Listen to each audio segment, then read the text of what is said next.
At dawn on March 17, 1953, the Nevada desert was silent except for the sound of wind brushing over the dry plains of Yucca Flat. The horizon glowed faintly red, the sky turning from black to the pale gold of another empty morning. Yet this was no ordinary dawn. On that day, the desert itself would be turned into a stage for one of the strangest and most secret experiments in American history. The Nevada test site, 65 miles northwest of Las Vegas, was already a place of rumors and fear. Officially, it was a proving ground for national defense, operated by the Atomic Energy Commission. Unofficially, it was a forbidden landscape where the earth shook and the sky lit up with man-made suns. People in nearby towns had learned not to ask questions. They saw the flashes at night, felt the tremors in their windows, and simply turned up the radio to drown the silence afterward. In early 1953, the government launched a new series of atomic tests under the codename Operation Upshot Knothole. Among them was an event labeled Operation Doorstep, an experiment meant to study how a nuclear explosion would affect a typical American community. To carry it out, engineers constructed a full-scale mock town right in the heart of the test site. They called it Survival Town, though those who built it often used another name, Doom Town. It looked eerily normal. Rows of houses lined dusty streets. There was a gas station, a small church, even a playground with metal swings. Each home was furnished: couches, curtains, radios, refrigerators filled with food, magazines on the coffee tables. Dozens of mannequins dressed in 1950s clothing were placed inside. Fathers reading newspapers, mothers cooking dinner, children playing with toys. It was a simulation of everyday American life, frozen in a moment just before annihilation. The planners were meticulous. They wired the homes with sensors to record pressure, heat, and radiation. Cameras were mounted on steel towers, and microphones, hidden underground. Every nail and window pane was measured and catalogued. The experiment was designed not only to test buildings, but to observe how ordinary life, or the illusion of it, would survive the unthinkable. At 5:15 a.m., loudspeakers echoed across the desert. "Stand by for countdown," a calm voice instructed. Soldiers, scientists, and journalists watched from bunkers 11 kilometers away. Many of them wore sunglasses or shaded their eyes with their hands. The rest simply stared toward the rising tower of steel at the center of the site, the tower that held the bomb. The countdown began. 10, 9, 8. When the voice reached 0, the desert lit up with a light so bright it erased every shadow. The flash was silent for a fraction of a second. Then came the roar, a rolling wave that broke across the ground and shattered the illusion of stillness. Cameras captured houses bursting apart like paper, mannequins vaporized in a blink, and walls that glowed for an instant before collapsing into dust. The shockwave flattened Survival Town. Everything that had been neatly arranged, the breakfast tables, the curtains, the portraits, disintegrated. Even the sand seemed to melt under the heat. Hours later, when the radiation levels had dropped enough for the first inspection, a convoy of military vehicles entered the ruins. Men in heavy protective suits walked carefully through the wreckage, Geiger counters hissing in their hands. They photographed everything: a scorched child's doll, a melted toaster, a cracked mirror still reflecting the sky. What remained of the mannequins looked disturbingly human, blackened shapes frozen in gestures of terror. The official report described the experiment as a success. Houses closer to the blast were destroyed completely. Those further away showed promising resilience. The data would be used to design future civil defense plans, pamphlets that told Americans how to duck and cover, how to survive the unsurvivable. What the reports didn't mention was the wind. Within hours of the explosion, a dark cloud of radioactive dust began to drift northward. The wind carried it beyond the barbed wire of the test site, across ranches, over schoolyards, and into small towns in Utah and Idaho. To those living beneath that silent cloud, it looked like nothing more than a strange gray haze. Children played outside. Families hung laundry on lines. Nobody warned them. Years later, when classified documents were released, one phrase appeared again and again in the declassified summaries. Fallout drift reached civilian areas due to unexpected wind change. It was a small sentence, buried in hundreds of pages, but behind it lay one of the darkest secrets in the atomic age, the story of the downwinders, the civilians who lived in the path of the fallout.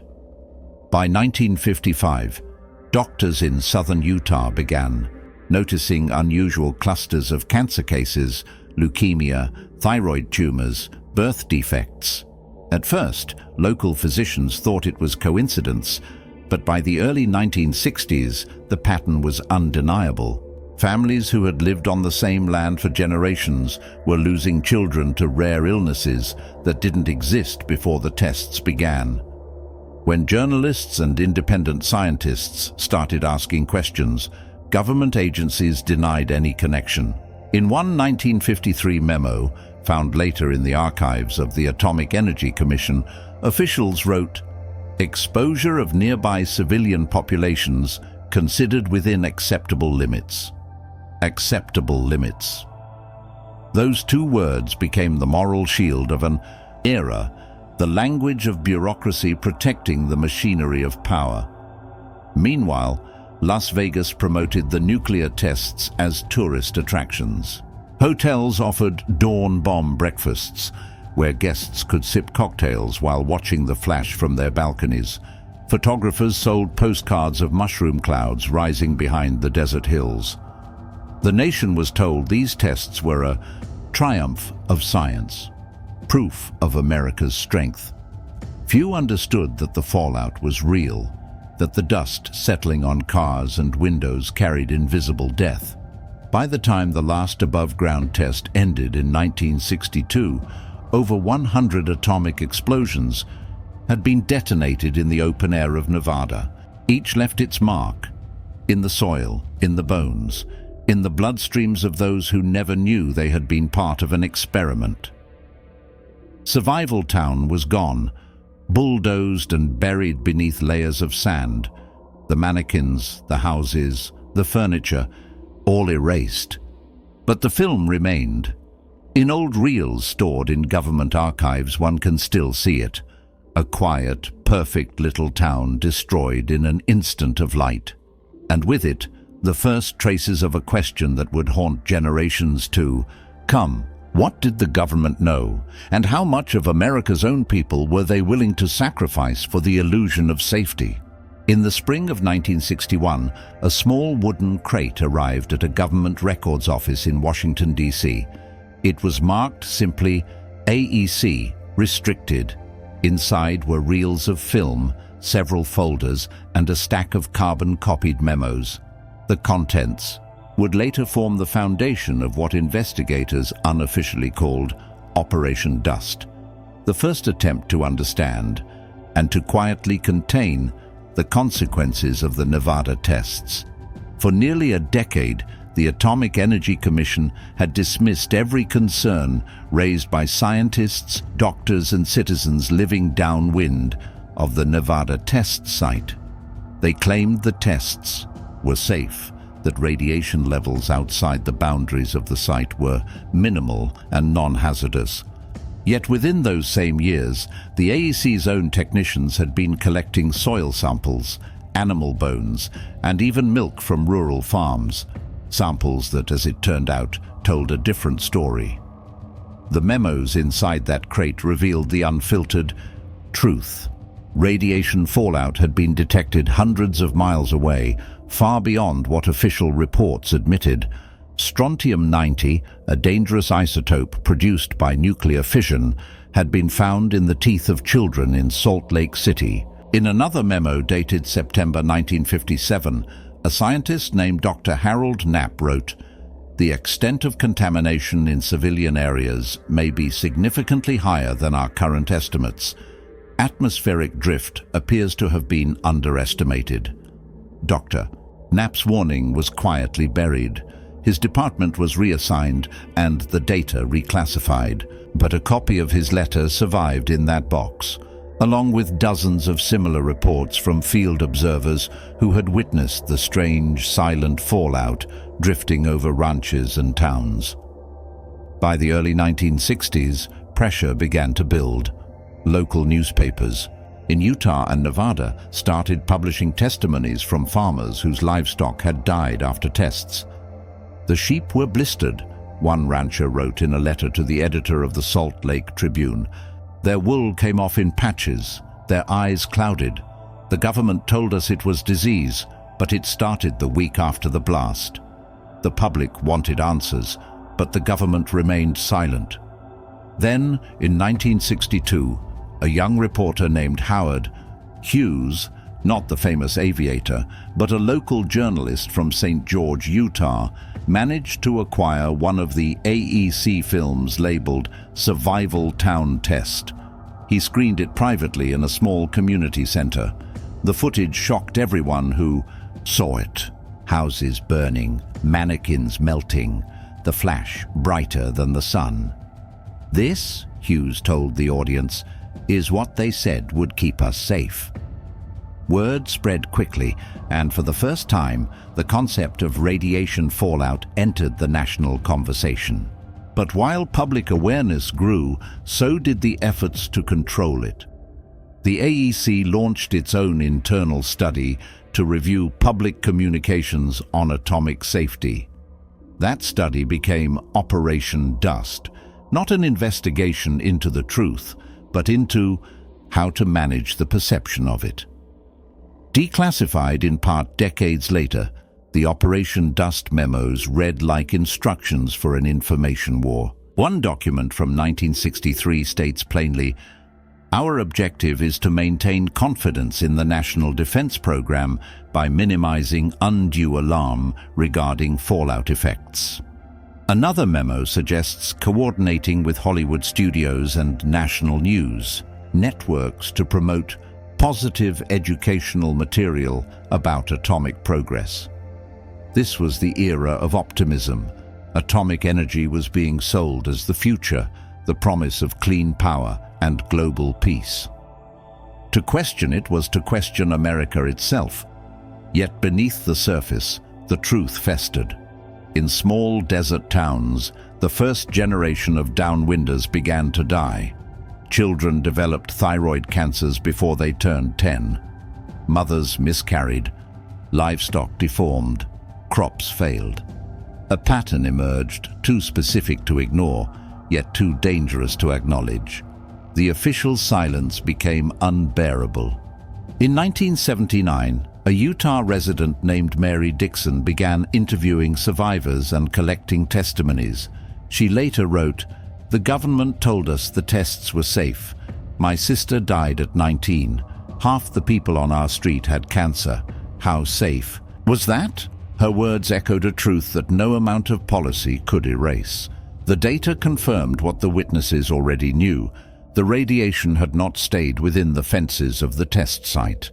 It had spread invisibly, coating everything in its path: the soil, the water, the wind itself. A 1982 report by the Department of Energy finally admitted that fallout had reached unanticipated regions and that early meteorological models were insufficient. It was a bureaucratic way of confessing what had been obvious for decades. The government had lost control of its own experiment. The story might have ended there, buried under paperwork, if not for a single discovery. In 1994, a historian named Wayne Littlefield stumbled upon a sealed collection of film canisters in the National Archives. Each was labeled Project 5, Radiological Impact Study, Nevada Test Site, 1953-1955. Inside, he found high-speed footage of the Survival Town detonations and something even more chilling: The films included unlisted footage of testy animals, sheep, pigs, and even dogs, placed at various distances from the blast.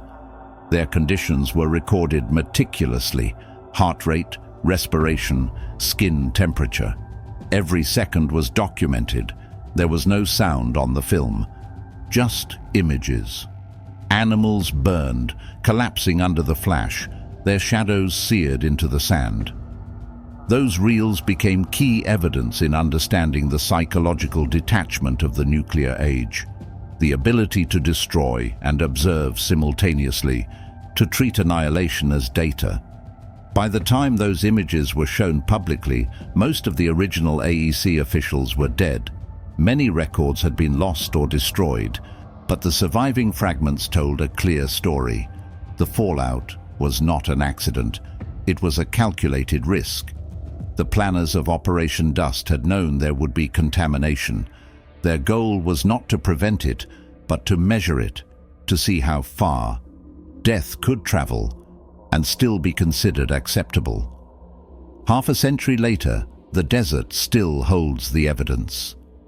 Beneath the sands of Yucca Flat lie the buried shells of hundreds of test craters, each one a scar marking a moment when the Earth itself was used as an instrument of war. Radiation levels remain higher than background, though officially safe for limited visitation. There are no towns nearby anymore, no farms, no schools, only the wind, and when it blows across the ruins of the test site, it carries with it the fine invisible dust that once drifted into the lungs of a generation. That dust, silent, unseen, and forgotten, is all that remains of the promise once called progress. By the mid-1960s, people living downwind of the Nevada test site began to notice strange patterns. Children were falling ill with thyroid cancers. Adults experienced fatigue, skin problems, and mysterious illnesses. Animals and crops were affected, too. The government called these people downwinders. They lived in the path of radioactive fallout from nuclear tests. But for years, official reports denied any danger. Phrases like "within acceptable limits" appeared in documents. In reality, thousands of people were suffering silently. One of the first secret studies was done by the Public Health Service in 1957. Scientists collected soil samples, milk, and even bones. They found radiation far beyond the test site. Strontium-90 appeared in children's teeth in Utah. The findings were buried, and the public was never told. Local residents noticed the effects. Farmers reported sick livestock. Children's teeth were discolored. Crops failed. A rancher wrote in a newspaper, "The sheep are falling sick, the milk tastes strange, and our children's teeth are coming in mottled." It all started after the blasts. Doctors began to see the pattern. By 1962, Dr. William Charles documented clusters of thyroid cancer in children under 10. He noted fatigue, swelling, and leukemia cases. Internal reports confirmed these findings, but were not made public. Families were afraid to speak out. They feared government reprisal or social stigma. Some had lost children or neighbors and felt powerless. Small community meetings began to form. People collected soil, milk, and photographs to document what was happening. These meetings were secret, but laid the foundation for later exposure. One witness, Mary Dixon from Utah, remembered, "I watched my children play in the dust from the mountains. I had no idea it carried poison. My son got sick, then my daughter. We had no warning. We were invisible. The government knew about these investigations." Internal memos instructed regional offices to redirect focus towards national defense benefits and avoid mentioning fallout illnesses. The human cost was real, but hidden. By the late 1960s, thousands had developed illnesses consistent with radiation exposure. Birth defects, cancers, and chronic disease affected whole families. Yet the government continued to claim safety. Journalists and investigators kept pushing.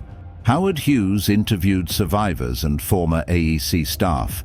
He collected memos and reports describing wind patterns and radiation deposition. He mapped exposure zones and confirmed what families already knew: the invisible cloud of fallout reached far beyond the test site. The psychological impact was deep. Fear, mistrust, and trauma spread through communities. Families lived in constant anxiety. Children grew up with invisible danger in the air, water, and soil. Historians later called this period a failure of transparency. Government documents showed that the risks were known, yet the public was kept in the dark.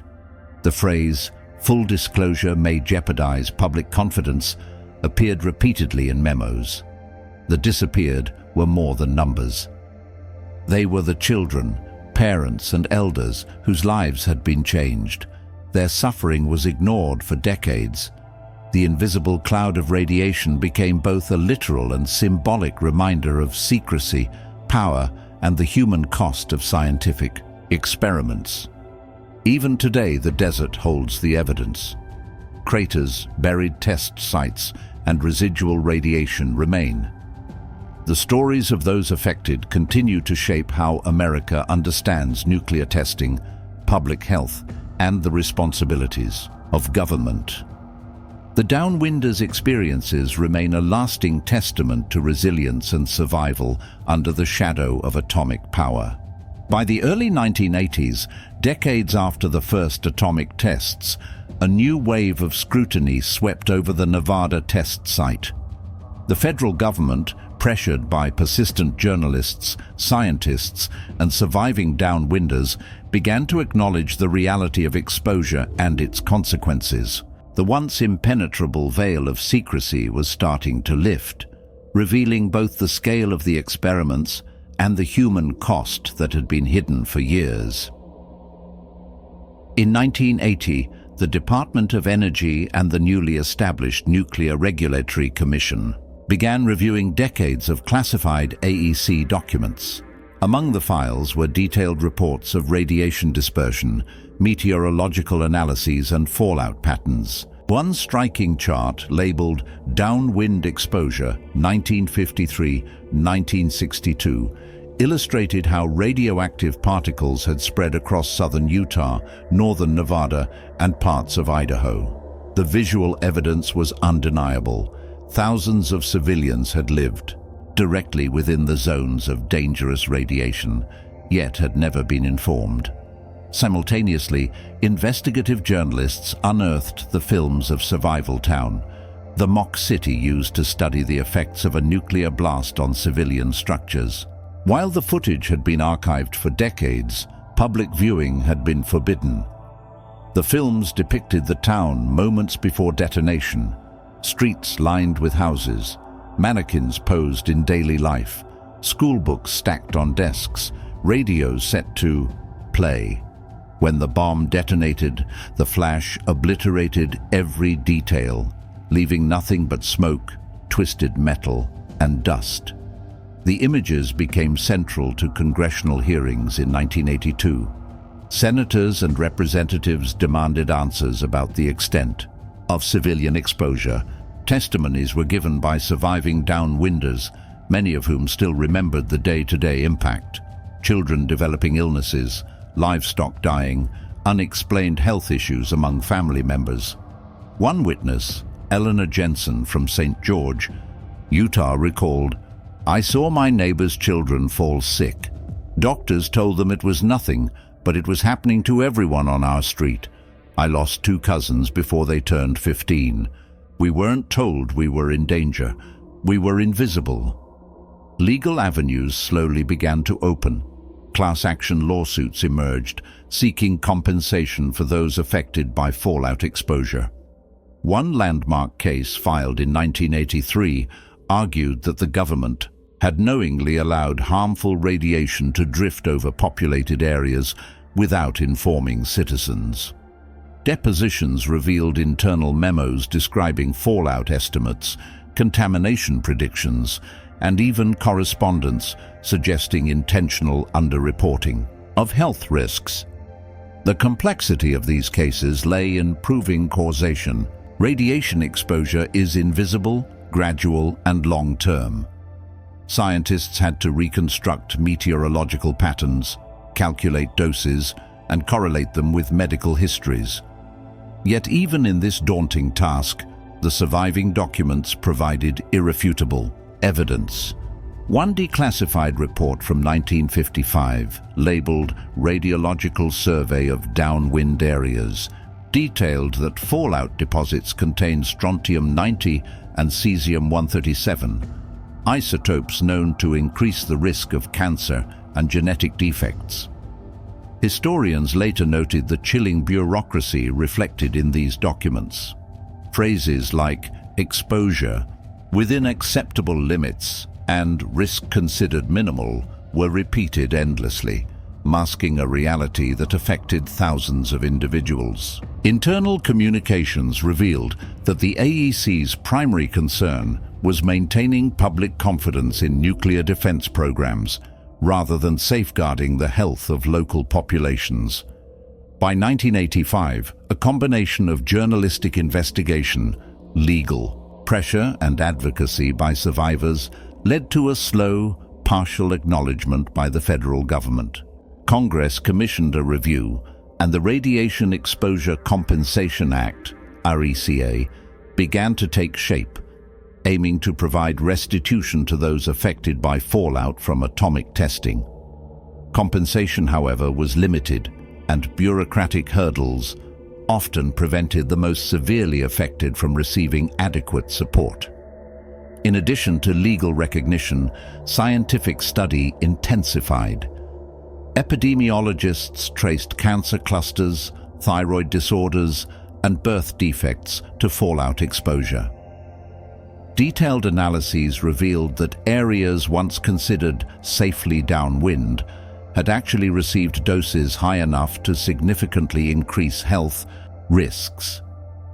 This led to the first comprehensive understanding of the long-term consequences of atomic testing in the American West. Yet even as the truth emerged, the story of those affected remained deeply personal. Families recounted lost children, disrupted communities, and a pervasive sense of betrayal. Many downwinders carried lifelong health issues, and entire towns were psychologically scarred by the knowledge that they had been unknowingly exposed to invisible hazards. One former resident reflected in a 1986 interview, "We were told the tests were safe.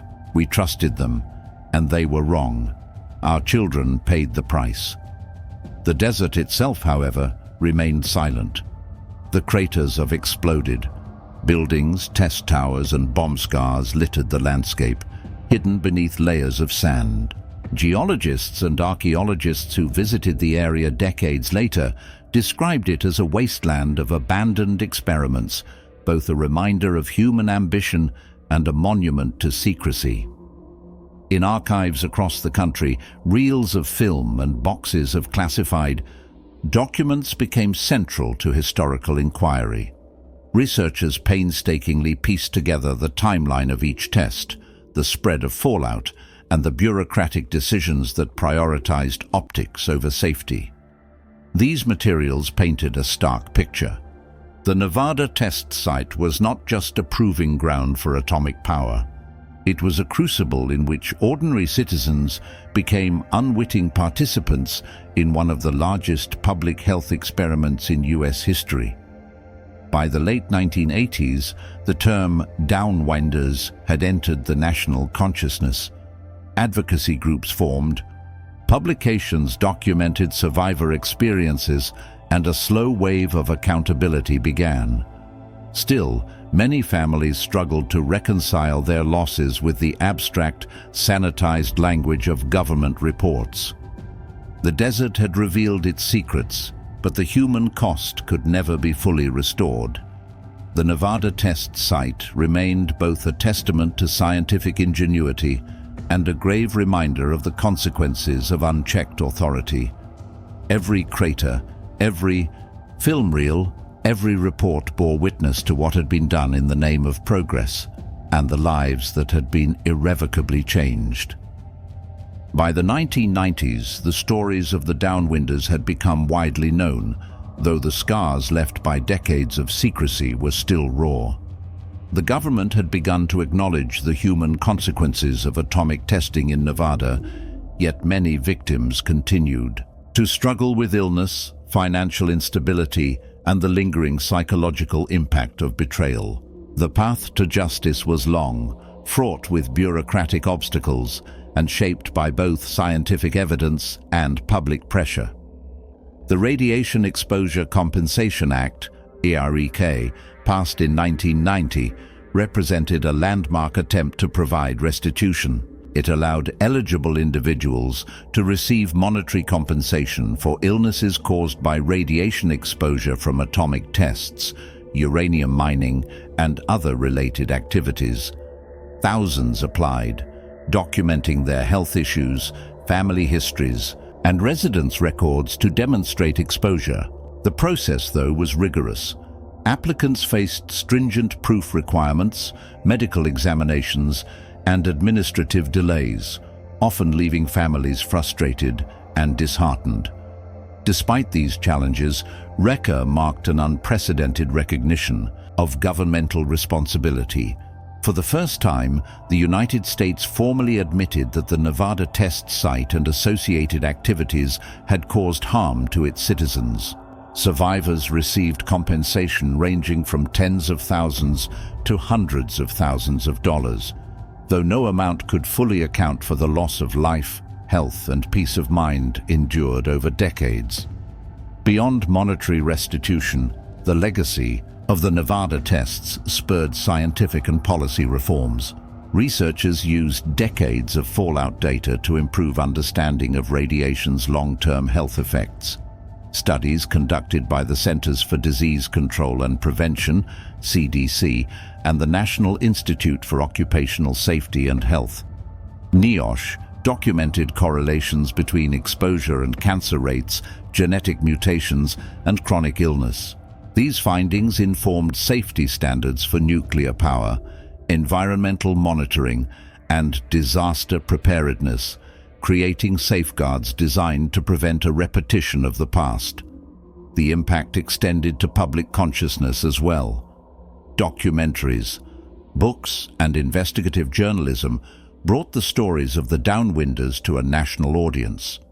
Survivor testimonies became central to these narratives, illustrating not only the physical consequences of exposure, but the emotional and social toll of decades of secrecy. Families recounted lost children, failed crops, and communities divided by fear and distrust, their stories serving as cautionary tales about the dangers of unchecked authority and the human cost of scientific experimentation without oversight. One of the most poignant accounts came from Eleanor Jensen, a woman whose family farm had been in Utah since the early 20th century. She had watched neighbors and relatives succumb to cancers and other illnesses directly linked to fallout exposure. In a public hearing, she testified, "We were invisible. Our suffering was invisible, and yet it was real. For years they told us it was nothing, but it was everything. Our lives were changed forever, and no apology could fix that." The legacy of the Nevada test site extended even further, influencing policy and ethics in science, military planning, and environmental protection. Government agencies instituted more rigorous environmental impact assessments and established mechanisms for community consultation prior to testing or hazardous projects. Nuclear testing elsewhere in the world faced increased scrutiny, and international protocols began to reflect lessons learned from the hidden consequences in Nevada. Archaeological and environmental studies also revealed the lingering presence of radioactive isotopes in soil and groundwater. Researchers found that areas once considered clean still contained elevated levels of strontium-90, cesium-137, and other fission byproducts. These findings underscored the enduring physical legacy of the tests. Even decades later, the desert bore silent witness to the power unleashed in its sands and the invisible toll it exacted on human life. The cultural and historical record was preserved in archives, museums, and academic studies. Photographs of Survival Town before and after detonation, film reels of blast footage, and declassified memos became primary sources for historians documenting the atomic era. These materials provide a stark, unvarnished look at the intersection of technology, government secrecy, and human vulnerability, a visual and documentary testament to a period when progress and peril were inextricably intertwined. Yet for all the documentation and compensation, the human cost remained evident. Downwinders faced lifelong health challenges, economic hardships, and a generational sense of mistrust.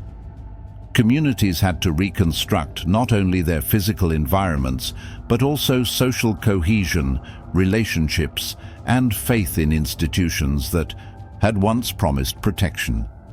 The Nevada test site, with its craters and barren expanses, stands today as a monument to both ingenuity and oversight gone awry. It reminds the nation that scientific advancement carries responsibility and that the consequences of experiments, especially those involving human health, extend far beyond controlled boundaries. The story of the disappeared is not confined to history books or legal briefs. It lives in the memories of survivors, in the veins of their children, and in the very soil of the desert.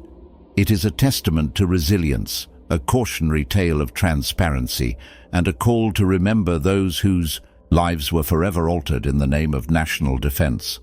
In the end, the desert holds both secrets and lessons. The legacy of the Nevada tests is measured not only in isotopes and craters, but in the stories of the invisible witnesses, the downwinders, whose experiences continue to inform science, ethics, and public policy. Their struggle for recognition and justice transformed the way a nation understands the responsibilities of power and the enduring impact of its choices. The desert whispers their story, carried by the wind over silent sands, a reminder that even the most invisible forces can leave the deepest marks.